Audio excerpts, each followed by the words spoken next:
Not quite 1/4, and never just half, but the entirety of one primate, whole. It is the part of a story, an idea that means more to you than me. Hello and welcome to Full Gorilla Life. We are Jeremy Keene, Larry Medina, and Corey Hewlings. Each week, we will break down an important life concept or talk with an inspiring person so that you can live your full gorilla life.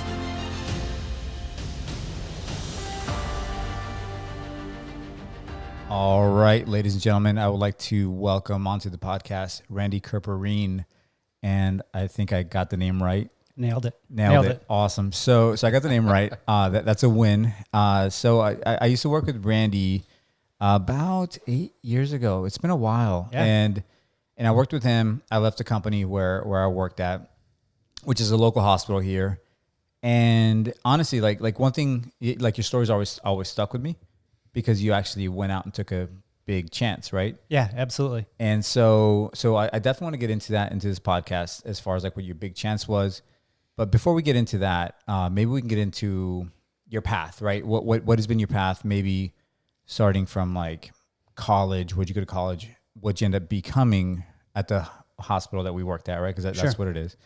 And then we can get into the jumps and things of that nature. Okay, cool. But maybe, if you don't mind. Yeah. So relatively, I guess, normal in my mind path. I went to college. I started out going to college so I could play basketball. And then I just picked up studying and school within that, academics within that. So I graduated with a BS in psychology and a BS in recreation therapy. Tried to get a job, just really nothing out there. Actually ended up joining the Army, was a medic in the Army, and got into a cardiovascular specialist school while I was there. So in the Army? Well, yeah, while I was in the Army. So they sent me to Fort Sam to the AMED, Army Medical Center and School. Sent me through the cardiovascular training school. So I did that the remainder of my time in the Army. And then when I got out, moved back to Michigan where I was from, and the job market was horrible. It was 2006.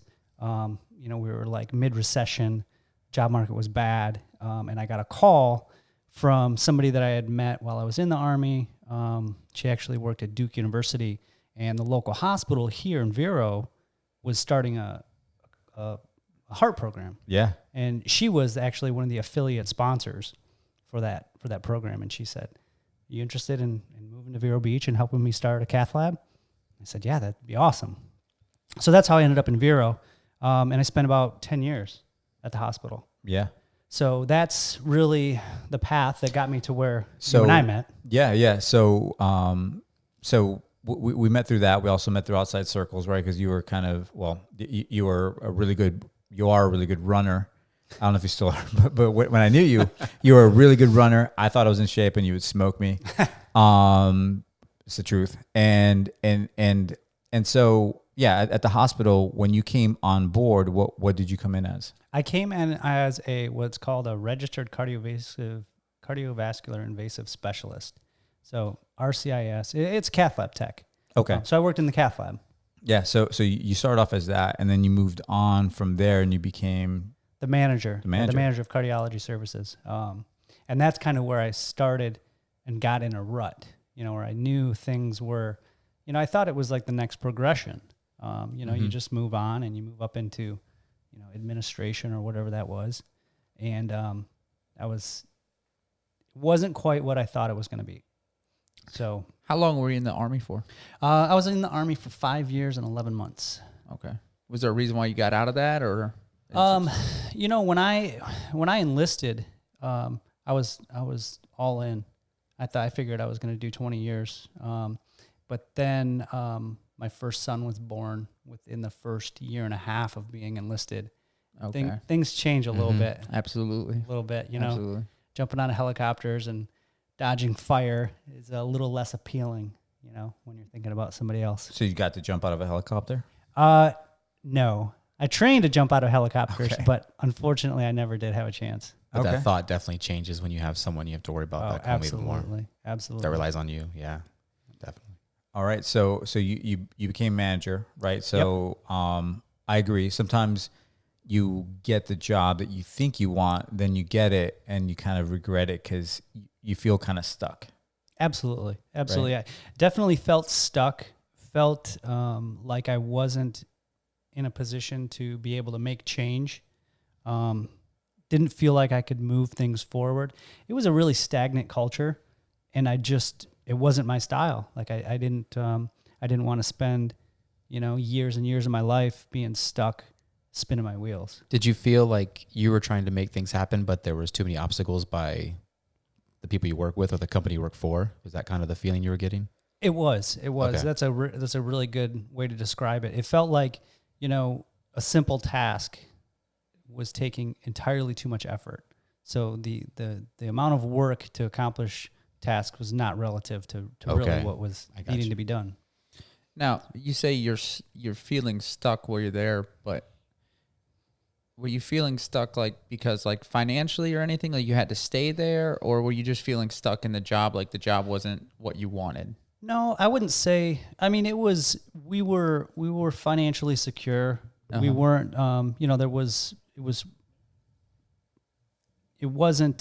we weren't struggling by any means, but it was more of, I wasn't sure what the path would be. Is there going to be room to continue to go up? Can I affect change at the position I'm at? So it just got to be a point after about 2.5 years, I started to see the writing on the wall. Like this is not really going anywhere. Okay. So you felt stuck in your position, so there was nowhere else for you to go. Yeah.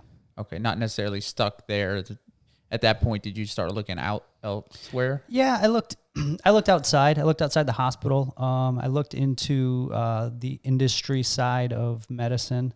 I looked at different hospitals. I looked at a few different things. Now, you, in the meantime, while you're in this position, you went to school, right?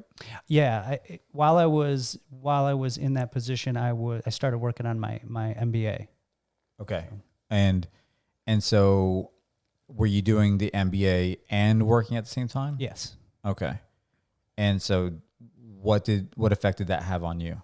Well, it's interesting, and that's one thing I would say is that pick up a book and open it up and read and seek knowledge and education, because that was probably what jump-started my move out of the hospital, was just a realization that, you can probably do more than you think. You just have to, expose yourself to other ideas. Absolutely. We've talked about that before, the group of us. Even once you start a new education or a new path, or give yourself just another doorway, how much better even your current situation becomes. Not necessarily for me anyway, not necessarily that you've done anything to get out of the current situation, or it's all still the same, but just giving yourself another doorway or another path tends to change your entire outlook. Probably gives you a better, like, you feel like, okay, I have different directions now. I have multiple options. So it gives you the understanding that I can choose a different route. Yeah. Yeah. And I think at the time when I started my studies, is that there was an influx of ideas too. So in spite of maybe wanting to move on, I think it made me a better manager at the time as well. I was really studying something that was, geared to, managing people, understanding the business side of healthcare. So it was really helpful. What did you get your MBA in? So business administration with a focus on healthcare economics. Okay. Okay. So you went to school, you decided to you're still a manager at the hospital, and you're like, all right, I've had enough, right? Yeah. At some point you're like, all right, I'm done. So at that point, what did you do? Well, I really kind of looked around at some of the people that I was interacting with, some of my, business partners, people that I was doing business with from the cath lab standpoint, from cardiology standpoint. And there was a lot of different, Like vendors? vendors. Yep. Okay. Reps from other companies and Okay. things like that. There was a lot of, and honestly, I was surprised at how many opportunities there were, but nothing seemed like it was something I could really put my heart into. really get behind. And so ultimately what ended up happening is one of the reps that I became good friends with, he, was talking to me. We probably had ongoing dialogue for about a year or so where we were talking about, trying to do something on our own, getting out from under, the corporate sort of the everyday, grind and seeing what we could do on our own. So that we had that dialogue for about a year. And then finally one day I just decided, you know what, I'm going to jump and the parachute it'll either show up or it won't. So. Yeah. So it was a year from when you started thinking about leaving to actually making the jump was about a year. Yeah, it was about a year, maybe 18 months. It was Okay. It was a good amount of time. Okay. So. Yeah. Because one thing I remember is when you were leaving, you said, if I don't sell, I don't eat. Yeah, exactly. And so that's a lot of pressure to put on yourself, right? Because myself included, we're relying on that weekly check. So Yeah, we become really reliant on that weekly check, and we don't think about all of the extra work or the hustle that you may have to put in to make that sale. Yeah, and sometimes that fear will keep you, someplace you don't really want to be. So absolutely, and that's where I get to when I ask about the financial side of feeling stuck. I feel like a lot of people get to a point where they make so much money at their job, and maybe not even a ridiculous amount of money, but different amounts of money for different people, and they feel stuck there because where am I going to go make this money somewhere else? Absolutely. So the jump. So you're in this position, and we speak of the jump. What was the jump? Let's jump into that, if you will. So, and actually I had to do a little research because I wanted to know exactly what day it was. And it was, September of 2013. That was the last day that I walked out of the hospital. And do you remember what day? It could be like an anniversary today or something. I can't remember exactly. I That want to say would be cool. I want to say That would be, September 13th. September 5th? Yeah, I want to say September 13th because that's my son's birthday. Okay. But yeah, it was just like, you know what? This is it. I'm out. And obviously there was planning coming up to that point, but I do remember that day walking out of the hospital. And it was sort of a transition in that I still had ties there. I didn't just leave, high and dry. I gave them time. I helped them transition into getting a new manager in there, and helping make a nice smooth transition. But yeah, for the most part, it was it. That was it. I was done. So how'd that feel though, walking out? It was pretty cool. Yeah. I mean, it Was it like invigorating, or was there a pit in your stomach, or a little bit of both? I think the pit sort of, dwindled over time. Okay. It wasn't, it was a long, there was a lot of planning and process going into this. Did it feel like slow motion with like a big explosion behind you? Or? No, it would have been a lot cooler if it was, Okay. It was pretty Like the melodramatic, Joker. unfortunately. Yeah. So you left since you started your own company, Yes. right? Did you have any prospects already lined up when you left? Yeah. So, that's the one thing is you can't, I say jump, but realistically there was a lot of planning into it. I was pretty well prepared. It's not like I walked out and then the next morning I woke up and said, well, what do I do now? Gotcha. So that would each be their own. That would be my plan. yeah. To each And their own. sometimes, sometimes that desperation, it can be a great motivation, but unfortunately I didn't work that way quite like that. So, but yeah, there was some planning done. I had some things sort of lined up.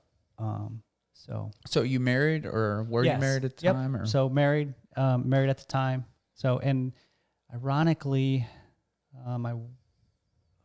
she was pregnant at the time.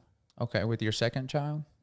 So total of 4 between us. Oh, God So- bless you. Yeah. So we're a blended family. So her Okay. daughter, my 2 sons, and our daughter together. Oh, So, okay. Yeah. So that adds a little extra, Yeah, I don't want to say anxiety, absolutely. but pressure, if you will, Absolutely. to the mix. And just to make it even more anxiety provoking is that, she, once we had our daughter, she was basically stay-at-home mom.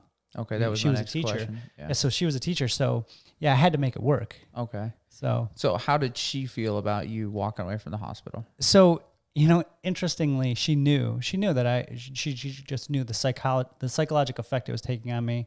At one point, I think I remember going behind her and looking at her computer screen and saying, she was Googling, like, what do you do when your husband hates his job? So she was Wow. she was on board. She was knew. all in. Yeah. Yeah. Yeah. Wow. Okay. I mean, that's good, right? I mean, she knew. And so when you told her, was her reaction like, okay? Or was it like, let's think about this? No, she knew. I mean, and I'm more concrete, whereas she's a little more abstract. So Okay. I laid out the details for her. I said, this is what I'm going to do. This is my plan. She's on board. All right. So you make the jump. What happens? So I made the jump, and it was a series of transitions because I was transitioning out of the hospital. So I was still working for them. So I was on their payroll a little bit. And then I was also working I had like several jobs. I was working for the hospital. I was working per diem for the company that I ultimately ended up being hired by and that I work for today. And then the big piece of the pie was my business that I had started as an S Corp, and it was called Distinctive Medical Solutions. And what I found in my studies with my MBA was that most physicians are super good at medicine, not so much at healthcare finance and healthcare economics. So there was a real big opportunity there to go into different practices and say, hey, you're doing this work and you're probably not getting compensated for it. You're probably leaving money on the table. And that's just the way our healthcare system is. I think it's a lot different than it was maybe 8 years ago. But definitely there was an opportunity there. And that's what I based my business around. So to clarify, just for the listeners, because I think I got it now. But you work for one company, but you have your own business on the side. So you have multiple avenues right now, or no? So present day, I work for a corporate entity. Okay. So I'm employed by them now. But at the time, so my step away, I was 1099 with multiple parties. Oh, clients. So you had different clients, different Different doctors. clients, Understood. different doctors, and then of course the hospital but I transitioned off of them in about 3 months, and then I was working, like I said, sort of a per diem part-time basis for the company I work for now. So your business, right? Yes. No longer in. So yeah, we closed out our business in 2017. So we closed the doors on So it's that. 4 years. Yeah. Okay. 2 years. Well, 2 years. We've been ceasing operations for 2 years, but yeah, it was about 4 years. Okay. Yep. Okay. So obviously, 2 years you were on board. You were trying to hustle. Yep. Make the sales, get things going. Yep. 2 years, it just kind of was there, but not necessarily actively working it. Right. Because what we did is we ultimately ended up building, so my partner and I, we built a software program that we essentially sold to physicians to basically be able to use. So we acted as a third party to basically streamline their processes so they could, meet certain data points and collect revenue and just make sure that they weren't missing things. So is that software still in use? Or It is not. We closed it down. So when you closed it down, it wasn't sold to a different party or anything? No, Okay. we had a few offers, but ultimately what happened in the way it sort of went is we sort of got reverse engineered.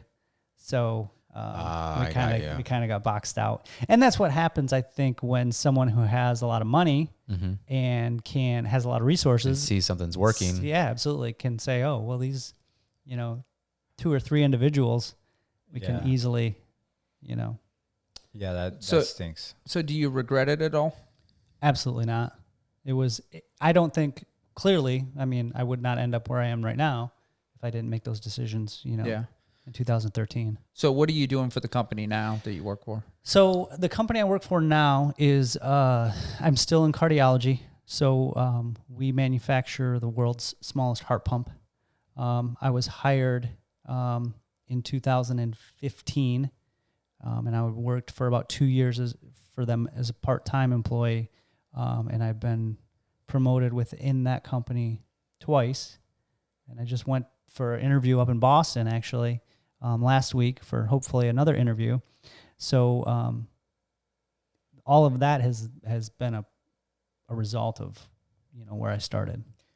Awesome. So Now, do you feel like they looked at you with a higher regard because you had started your own company? Oh, without question. Yeah. Yeah, without question. And it still comes up to this day. The executives that I met with, they want to know about it.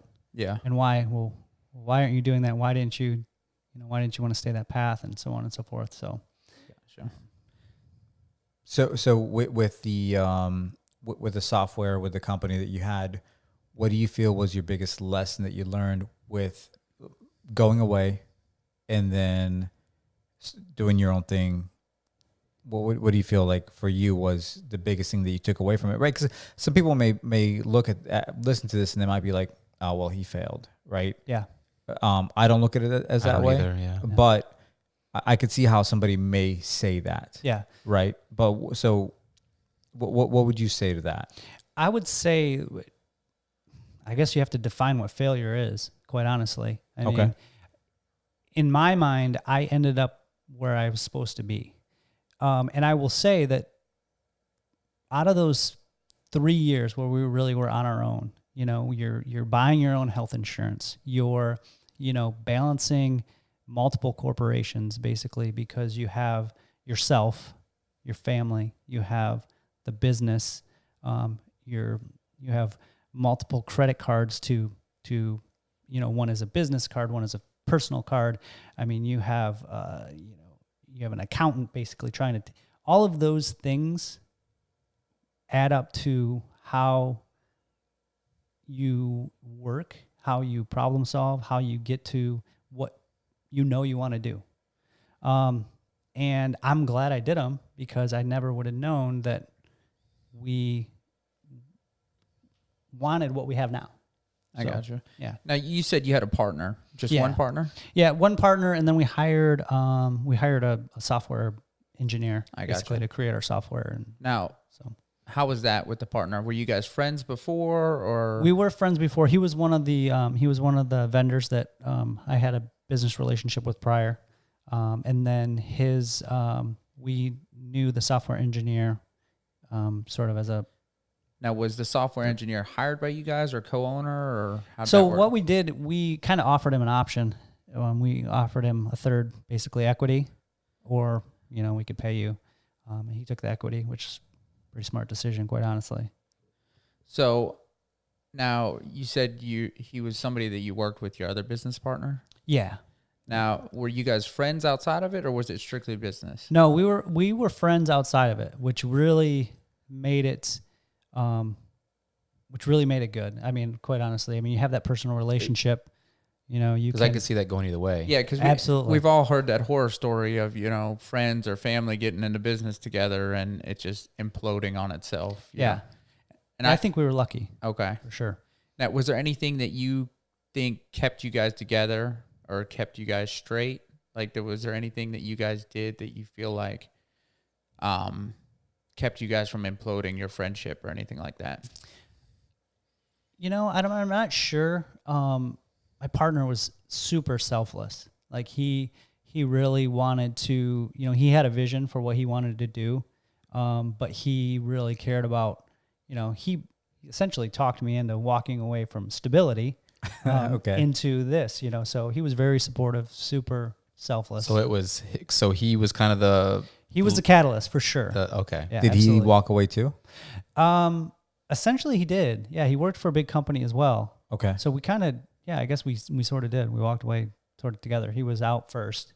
Okay. So he actually left his company to help run the business first, and then you followed him after? Yep. So we worked very closely together, and just not to complicate things, but he had his own corporation and I had my own. We just basically worked together. Okay. Got And it. then the third corporation was the software company. So it just basically for tax reasons, we created these 3 S entities. corps. Yeah. That makes sense. Yeah. That makes sense. Okay. So 4 years down the road, then you go into what you're doing now. Yep. What is your title now? So my title now is Regional Clinical Manager. Okay. Okay. So through all of it, in regards to happiness from where you were, it sounds like you've made you had to work hard there in the middle, and then you got into a place that you're pretty happy then? Yeah, so absolutely. You're pretty... Absolutely. And I feel like I'm where I'm supposed to be. So, things happen for a reason. Mm-hmm. Clearly there's a plan and everything, but, yeah.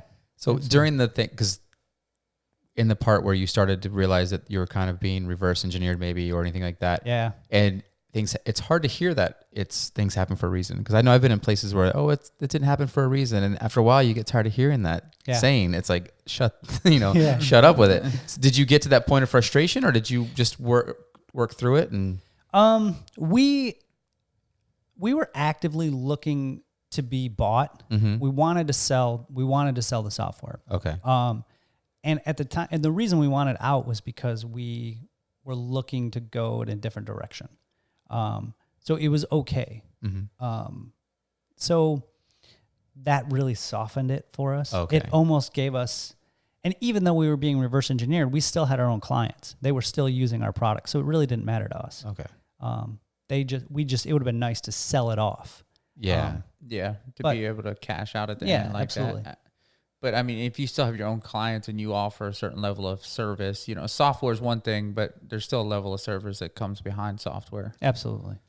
Or I think so. Larry could probably speak better on that. No, it's true. It's true. I mean, it's all about, regardless of what you do, it's all about customer service. Oh, without question.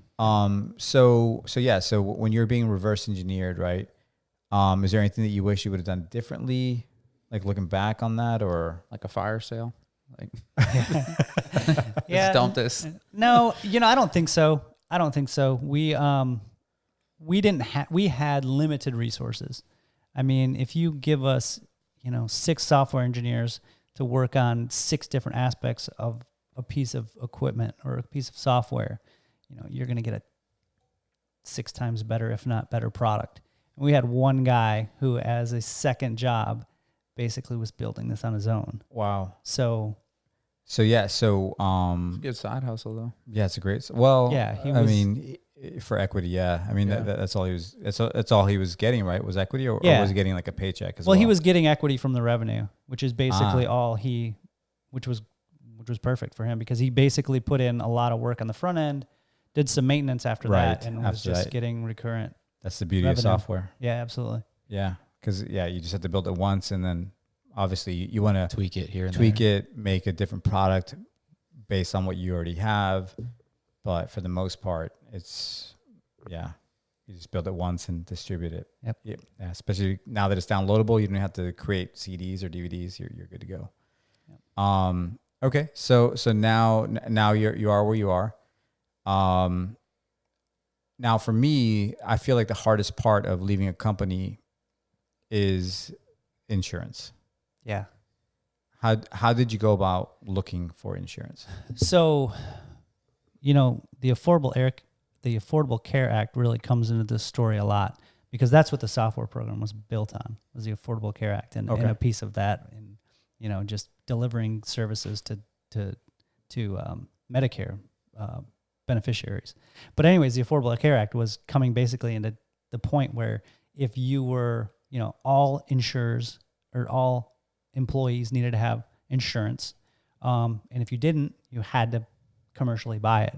So yeah, we spent a lot of money basically on commercial insurance, but it was, I guess we pay for it one way or another. Yeah. We were relatively young and healthy at the time, so we didn't really need a lot. We basically had catastrophic insurance, so to take care of everything. But yeah, it was a pain without question. Now, as far as like having your own business, do you feel that having your own time, like not having to be on somebody else's time, 9 to 5, what was your thought on that? Or did you even work more than that because it is your own business? Yeah, super, super appealing to have, the autonomy to do whatever you want. But on the other hand, as an entrepreneur, you basically, you don't work the 40 hours a week, but you're working 80 or 90 hours a week for yourself. So it's different, and you're a little more willing probably to work absolutely the 80 hours because it's for you, not for somebody else. And I think the one thing I think that it taught me was that I can work really, really hard.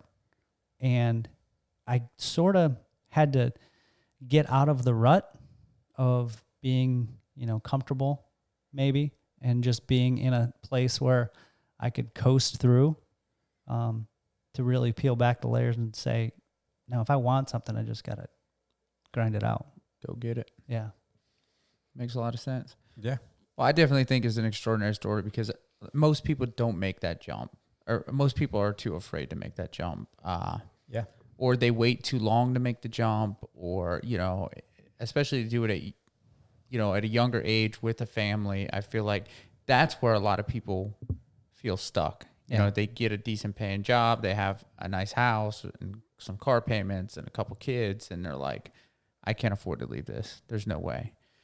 But my motto is life's too short. It's way too short to, go to a job that you absolutely hate or you feel stuck in. So we'd like to ask everybody at the end of the podcast one thing that our listeners can get from you that doesn't cost a lot of money, something that they can implement in their lives, something that you live by. Yeah, absolutely. I would say the one thing that rings true for just about any successful person in this world is it's just hard work. Like, that doesn't cost you anything. It's not a skill or a talent. You just wake up and get to the grind, and put in the hard work. If you set a goal, you just work for it. Awesome. Awesome. Yeah. No, listen, Randy, we appreciate you coming on. Yeah. Thanks for having me, guys. Especially, for some backstory, it was a very late notice. Randy was supposed to be on a couple of weeks. We had a cancellation. Randy's like, yeah, I'm in. Awesome. So it was, we thank you so appreciate much. it a lot. Yeah, for sure. All right. As always, we appreciate you guys listening. If you guys got any questions, comments, concerns, you can get us at fullgorillalife@gmail.com. And if you want to follow us on social media, check us out and see what's going on. You can see us on Facebook at Full Gorilla Life, and on Twitter, Gorilla Full, like beautiful, like gorilla, the beautiful gorilla. There you go. And Instagram at Full Gorilla Life. Yep. And please do not forget to hit subscribe on your podcast app of choice and visit us at fullgorilla.life. Adios. Thanks, guys. Later. Community, right? Give back to our community, to our listeners. What is something that they can do that can help themselves immediately without any real cost or without any real time? To just something that they can do really quickly. What is something that you can think of? Sure. So I think that if there's ever any type of hobby or passion that, or at least in our case, making beer was something that we would be happy and content homebrewing. And if we never told anybody else what we were doing, but we were still content with what we were doing, and we know that we could be happy for the rest of our lives doing it, I think that's a pretty good indicator of something that's a worthy pursuit. I like that. That's awesome. Okay, yeah. And last but not least, where can they find you? We're at 2855 Ocean Drive, and then we're also on Instagram, Facebook, and our website, orchidislandbrewery.com. What is your Instagram handle? Orchid Island Brewery. Okay, I'm Brewery. Awesome, man. We appreciate you coming in for Thanks sure. so much for coming out. Yeah. Absolutely. Thank you so much. Again, this is Corey. If you guys got any questions, comments, or concerns, you can get us at fullgorillalife@gmail.com. And if you want to follow us, see what's going on our social media, you can get us on Twitter and at Gorilla Full, and on Facebook and Instagram at Full Gorilla Life. And this is Larry. Please hit subscribe on your podcast app of choice. One day I'll get it right. Thank you, ladies and gentlemen. Later. Thanks a lot.